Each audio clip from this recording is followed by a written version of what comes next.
Welcome to Geek on Film with your host, Robbie Holmes.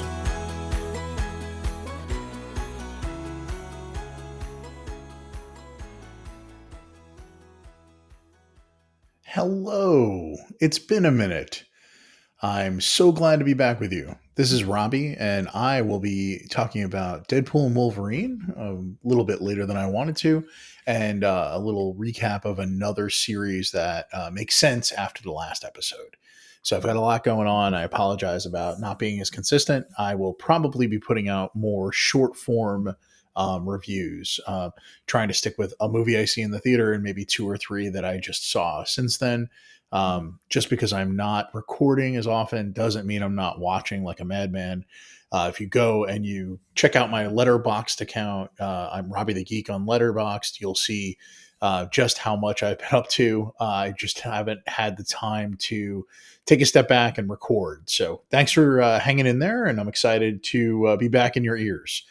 This week we're going to talk about Deadpool and Wolverine as the main review, but I figured we can close out with Mad Max 2, The Road Warrior, and Mad Max Beyond the Thunderdome. After watching Furiosa, I had never seen any of these movies, so I figured let's clean sweep it and let's talk a little bit about each.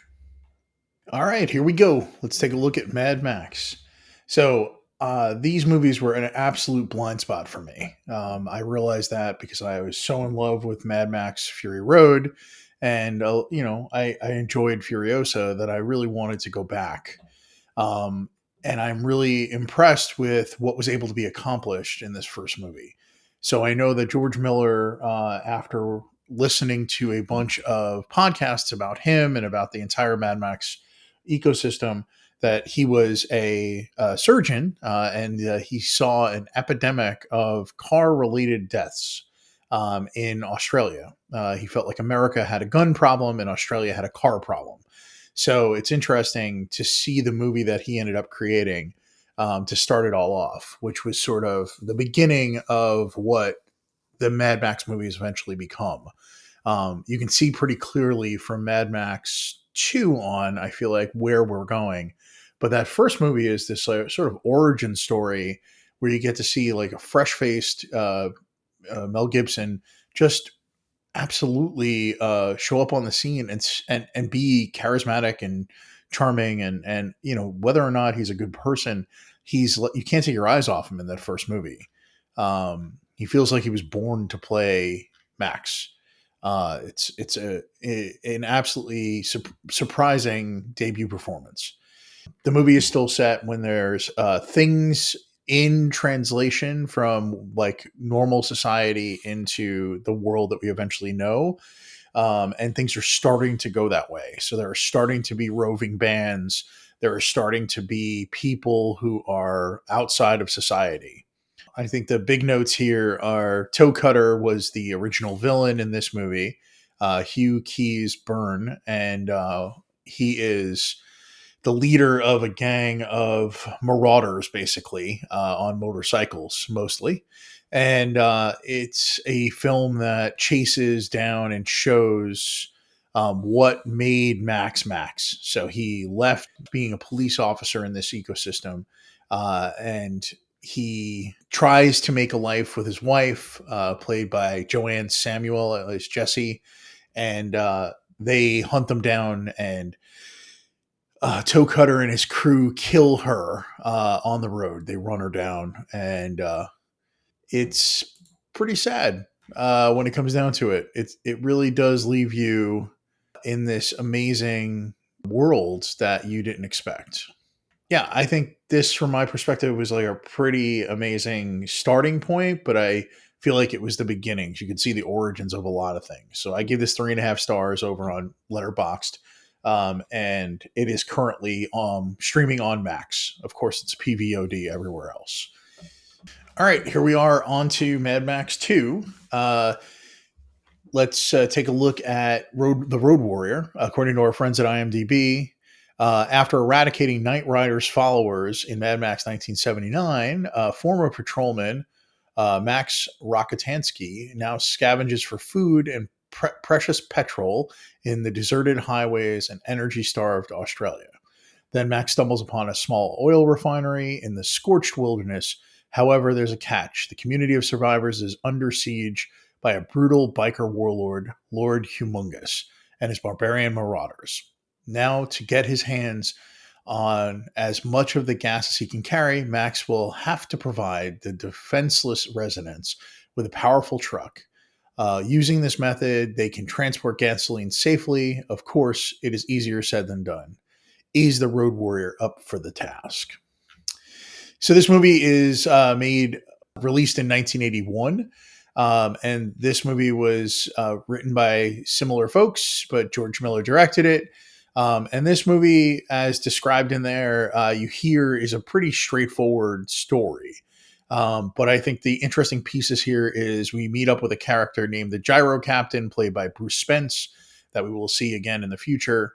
And the character he is becomes this really unique aspect. It gives George Miller a different angle to shoot this movie from. So it shows that Max can be, he can have a little bit of a heart. He can literally shoot from a different angle, because near the end, he's able to make a flying machine work that we had seen earlier. And he was able to fly a little bit, but we eventually saw from his perspective.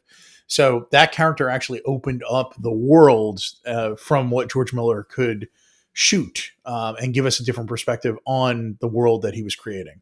And I think that is a really unique piece of this movie that you get to see come to fruition, especially in Furiosa. This movie is kind of notoriously known for the feral kid who's played by Emil Minty, who throws a razor-edged boomerang that cuts people up. He's seemingly the only person that can catch it with his gloved hand. It's a fun movie. This is also the movie that has the long sequence with a gun being held on a prisoner with a shotgun. So if the prisoner moves, the dog will shoot him. It's really amazing film work. It blew me away. It was so funny. Again, we're seeing pieces of all of this come together. I gave this another 3.5 stars. It is also over on Max and available on premium VOD. A really fun addition to this universe. So remember, again, I'm seeing these all for the first time. It felt propulsive. It felt like it was heading towards more of what we saw in Mad Max Fury Road for sure, and a little bit in Furiosa. You get a little bit of the Furiosa piece where we're getting into other people's environments a little bit more than just the main environment. So yeah, this was a fun movie. Check it out. All right, let's move on to Mad Max Beyond the Thunderdome. So our friends over at IMDb have a storyline that says, left for dead in the unforgiving deserts of post-apocalyptic Australia after defeating Lord Humongous's barbarian bikers in Mad Max 2, The Road Warrior. Instead, former Main Force Patrol officer Max Rakonski happens upon Bartertown, a remote marketplace outpost in the middle of the dry wasteland and the realm of the autocratic Queen Anti-Entity. But there, a lethal challenge awaits Max in the Thunderdome, the Stronghold combat area. As Max finds himself once again stranded in the vast wilderness, he discovers the peaceful haven of the Lost Tribe, a community of marooned children who survive on their own, waiting for a hero. However, is the lone warrior indeed their savior? I love the tagline, Max is back and Tina's got him. That Tina that we mentioned is Anti-Entity. That is Tina Turner. We see Bruce Spence back as Jebediah, who was in the previous movie. And this is a really amblinized version of a Mad Max film, it feels like to me, with the introduction of the children and the camp. So that Lost Tribe really feels like it could be the Lost Boys, or it could be from Hook, or it could be, you know, any Steven Spielberg style group of kids. They're like spunky and they're righteous, and they have a huge amount of innocence and hope in them, which I don't think is often in this world. This movie is not great, in my opinion. There's some fun sequences. There's some really chaotic and off the wall sequences that happen in the underworld. Master down there, played by Angelo Rizzotti, and Blaster. So we have Master Blaster, and that's played by Paul Larson, which is a really complicated set of characters, but they are responsible for generating the power, which turns out is the manure of pigs. So that is what's driving Bartertown from under the world. So again, not a great film, not one of my favorites. I think, Tina Turner has a few moments that really stand out. I think the movie overall has some more major plot issues, like, the fact that there's a train in the underworld that's almost like a secret way for everybody to get out. It just felt like none of it was really earned. So I didn't really love this movie. But that's sort of it for me at this point for the Mad Max trilogy up to now. I have a huge amount of affection for the movies that come after it. I think that Mad Max Fury Road might be one of the best films of this century. And I think that Furiosa is a really good addition. I think Mad Max Fury Road is probably a 4.5 or 5-star film. And I think Furiosa is probably, I forget what I rated it, but I would say probably a 3.5 ish. So it seems like that is how I end up feeling about most of the Mad Max movies. Let's get on to our main review. Our friends over at IMDb have the summary of this film, Deadpool and Wolverine, as a listless Wade Wilson toils away in civilian life with his days as the morally flexible mercenary Deadpool behind him. But when his homeworld faces an existential threat, Wade most reluctantly suited up again with an even more reluctant Wolverine. I don't know how much I would agree with that. I don't know about the reluctance. I think at the point where he finds himself taken into the TVA, which we see in the trailers, he is immediately ready to be part of the world, right? He's back into the quippy Deadpool aspects. I mean, all the way from things like I'm MCU Jesus to him breaking the fourth wall and grabbing the fourth wall camera and telling it, suck it Fox, fuck it Fox, I'm going to Disney World. I mean, he doesn't seem super reluctant to me, but he's pulled into the TVA after he makes a wish on his birthday with everybody he loves around him, that we know from the previous movies. And it seems like him and Vanessa, who's played by Moreno Baccarin, are no longer together after he changed the timeline to save her life at the end of Deadpool 2. We also see in one quick jump that because Deadpool had Cable's time travel device, he jumped to the sacred timeline, 616, and was able to interview with Happy Hogan to become a member of the Avengers. So he's already tried to become an X-Man, and he's now tried to be an Avenger. It doesn't go well. Happy Hogan is silly and basically puts him in his place and escorts him out. But that room is full of nostalgia berries. There's all kinds of stuff in the interview place that everybody will be very excited about. And then we see that he is basically told that his timeline is dying because the anchor being from his universe was the Wolverine from Logan. And that character's death has now started unraveling his universe. So that's a pretty cool aspect of this world. We didn't know about anchor beings before this. And I think it really does create something unique for us as a audience. So the question is, I guess, who is the anchor being for 616 is where this is leaving us. So is it Steve Rogers? Is it, there's a lot of aspects. Was it Tony Stark? Is that why 616 is going to have a problem eventually? So, spoilers for 29 Marvel movies. This leads to him basically being told that he can go and save the sacred timeline, and he can join the 616 universe and possibly become a part of that world that we all know as the MCU canon, and walk away from the Fox universe. So he steals a temp pad, which we're pretty familiar with if you watched Loki, and he starts jumping through the multiverse trying to find a Logan to replace his Wolverine. trying to find someone that can become the new anchor being for his universe so it doesn't collapse. This leads to really awesome cameos and a lot of fun. We get to see some very important Wolverines from across the comics canon. We see a comic book accurate height one who's at 5'3" or so. That is a shrunken version of Hugh Jackman playing that character. Yeah, I haven't even mentioned Hugh Jackman yet. Hugh Jackman is Logan. He is very funny. It's also something that is kind of a slap back at the audience and the fanboys that have been mad about how tall Hugh Jackman is. And then we see a bunch of other Wolverines as he jumps through different multiverses. We see John Burns, iconic yellow and brown, where he's fighting the Hulk. We see, I think it's Age of Apocalypse. We see sort of a cyberpunky version of him on a motorcycle in the future. We cut to a universe where we have a Henry Cavill Wolverine, which is pretty fun. We saw Patch, one of the alter egos of Logan. And eventually he stumbles upon the Logan that we see in the trailer, who's drunk in a bar. And it turns out that he is, air quotes, the worst Logan. He's the worst Wolverine.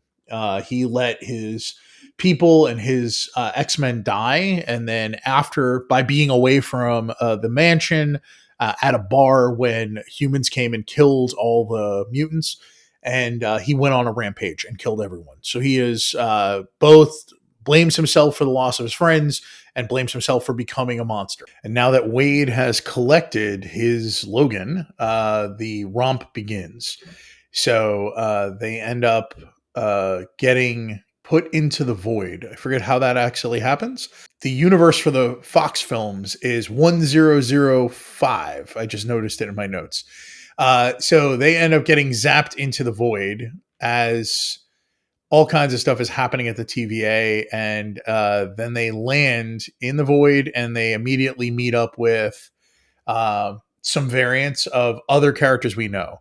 So the void is, if you're not familiar from Loki, you're missing out. You should totally watch Loki season 1 and 2 because there's some really great concepts there that will definitely be playing out over the next 2 phases of movies, probably before the big reboot that's expected to happen.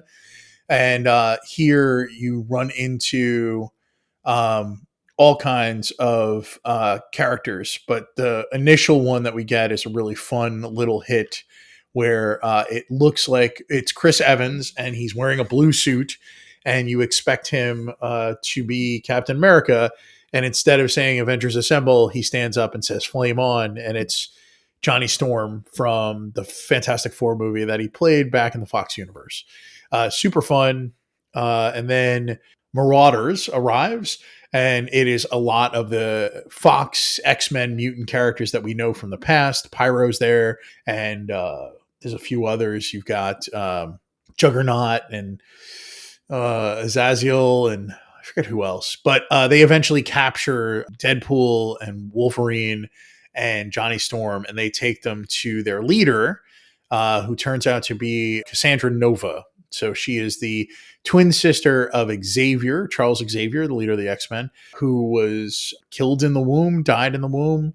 But in the end, she has basically lived her entire life here in the void. We get introduced to her the way they show us how badass she is. She snaps her fingers and pulls the skin off of Johnny Storm, and he crumples to the floor. And then she seems to have a balancing act with Goliath, which is a giant purple cloud that eats and consumes everything in the void by leaving him snacks.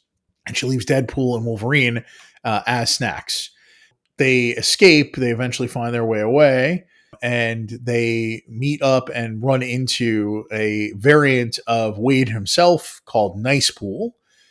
So we meet Nice Pool and we meet Dog Pool.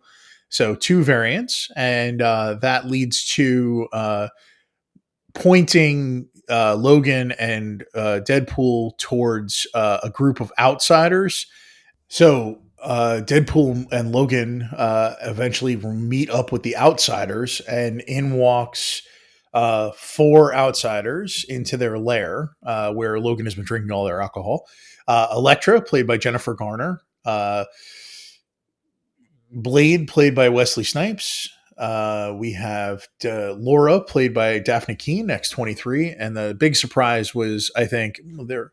I think Blade was a surprise. I think we expected Laura. Elektra was a rumor that I had heard.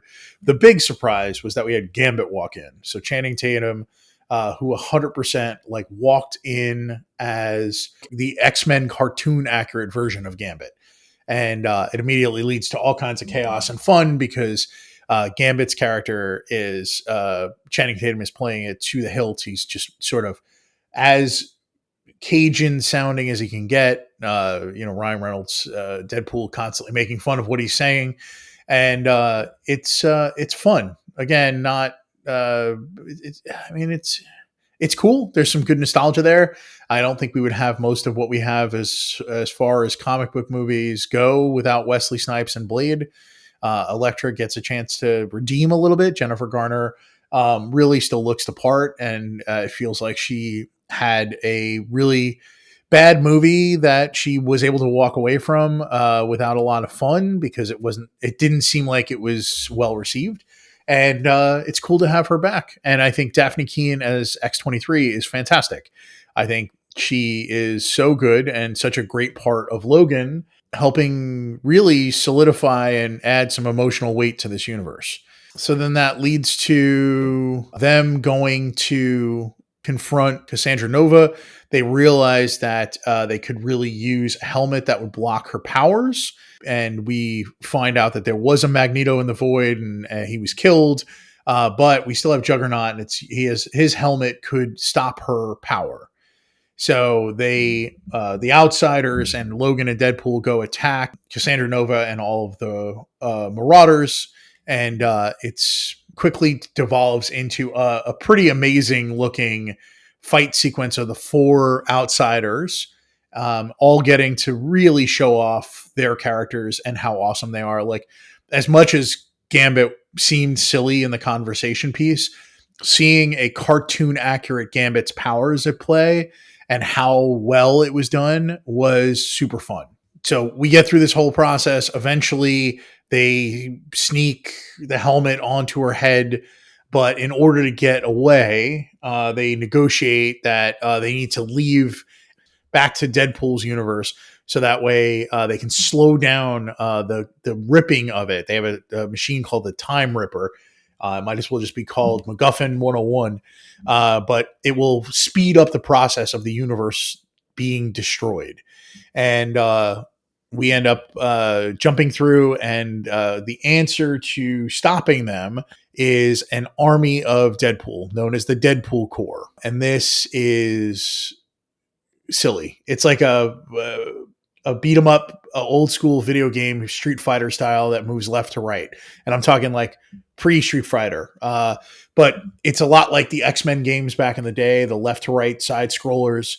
It's like any video game from that era. And it's fun. There's a lot of killing. There's a lot of cameos that are hidden throughout this process. I think Headpool is Nathan Fillion. Lady Deadpool, which I think is voiced by Blake Lively. Matthew McConaughey is Cowboy Deadpool. There's a Wrexham Deadpool. There's a whole bunch of stuff going on in this sequence.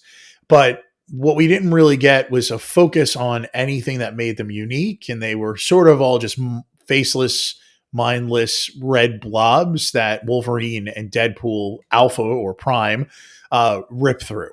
It happens in a bus. The bus has some stuff on it. There's like a shout out to Stan Lee on the bus. So it's doing everything that these movies have done.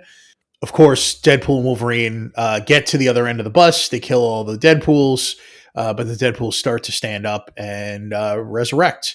And we're thankfully, it seems like every universe has a Peter. So arriving on a bike is Peter, who we've seen in previous movies in a Deadpool costume that barely fits him, wearing sandals and a bicycle helmet. And all the Deadpools love Peter. So apparently Peter is important across every Deadpool story. And that allows them to then move on to finding Cassandra Nova, who has taken control of the Time Ripper. This leads Deadpool and Wolverine down to a sort of Spock and Kirk-like moment where one of them may have to sacrifice themselves. we see Wolverine saying like it's me, it's got to be me. And he gets into the chamber, and Deadpool swaps spaces with him, and of course won't let him die. And then Deadpool can't reach across; he has to reach from one side to the other, connecting matter and antimatter, and it requires a little bit more than he can reach. And of course, Wolverine gets into the chamber, and the antimatter matter sort of bridge gets made between Deadpool and Wolverine. And this, of course, causes Wolverine's shirt to come off. And we get to see all kinds of hairy abs and oiled up Hugh Jackman. It's amazing what kind of shape this man got himself into. And then everything sort of stops. That ends that process. It looks like Cassandra Nova spaghetti's out. Like if you watch the Loki shows, or if you watch Doctor Strange in the Doctor Strange film where he's confronting Wanda. So B15 from Loki is there from the TVA and is trying to clean things up. And we end up with Wade bringing Logan into his universe, and Laura is there. So we have X-23, and Logan encourages Wade to reconcile with Vanessa. We get a fun post-credit scene where we see Johnny Storm saying all the terrible things that Deadpool said he said that caused him to get his skin ripped off. That's it. I didn't really think I was going to summarize this movie, but there you go. My thoughts on this film are it was fun. It was logically convoluted. I don't feel like it did what I was hopeful for, which is really having a big impact on the MCU today. I think it introduced a concept like an anchor being that is going to change everything. I think we're probably going to see Deadpool and Wolverine in the future, especially in the Secret Wars film. I expect that we will see them even more than that. I will say this is not great. I gave it 3 stars without a heart on Letterboxd. I feel like it is empty calories. I think one of the things I love about the Deadpool movies is that they push the edge up to this point, but they didn't feel like, and my wife Amy would disagree, but they don't feel like they are cursing just to curse, or they are violent just to be violent. I think it is all in service of getting us to understand how irreverent Deadpool is. And this movie feels a bit like telling a 5-year-old it's okay to curse, and then them using every curse word they can think of. I mean, I think Logan says fuck in this movie more than anybody else, which is surprising. I know he's a grumpy version of Logan. I think it just doesn't feel like, in my opinion, this is what I was hopeful for. So it makes it hard because I feel like I'm now reviewing a movie that I didn't see. But I think the biggest way I can put it is it felt like empty calories. It felt like I saw some stuff that I was sort of hopeful to see, but in the end, the story didn't feel as connected as I was hoping it would. It didn't connect into larger portions of the MCU. I mean, once you see a sling ring portal open, you think of anywhere it could have landed, and landing back in his universe and not connecting into the MCU felt like a letdown a little bit. Yeah, I think I have been thinking about this movie for a while. I was really excited about it. I bought the Wolverine head at the theater that I could have put popcorn in. Don't take away my geek card, but this is not my favorite of any of these movies. I still think that Deadpool and Deadpool 2 are better than this film. I think this film gave us things that we never thought we would see as comic book fans and as geeks and nerds. So that was fun. But I think in the end, it missed an opportunity to be a more important film.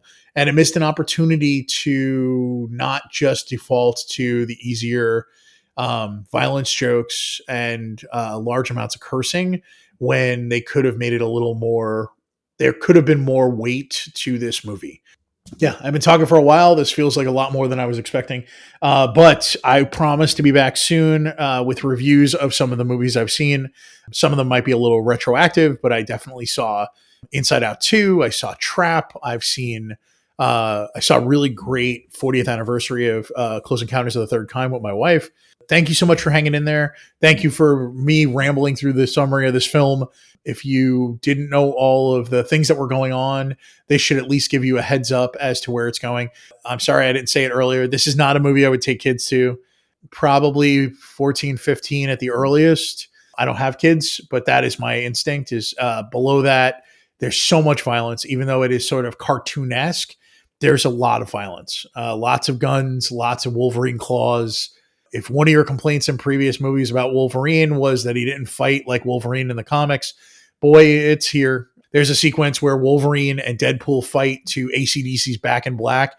That is as good as something you would see in your head. I wish it was staged a little differently and maybe shot a little differently, but the violence and the aggression and the way that Wolverine is fighting in that sequence, it feels true to the comics. All right, I'll be back soon, hopefully sooner than the last time. And it's been fun to get a chance to review this movie and to talk back to you. Thanks. Robbie the Geek everywhere, geekonfilm.com, and talk to you soon. Go to the movies. See ya. This has been a Geek on Film podcast. Thanks for joining us. See you next time.